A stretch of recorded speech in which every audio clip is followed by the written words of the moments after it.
Hello, to change notification sound on your Samsung Galaxy A06, first you have to go into your settings, sounds and vibration, and right here you have notification sound. You select it and you have to simply just select any sound that you like.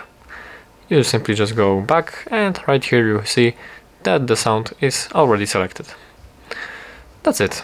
If you're looking for more information about Samsung Galaxy A06, please take a look at my channel. Thank you for watching.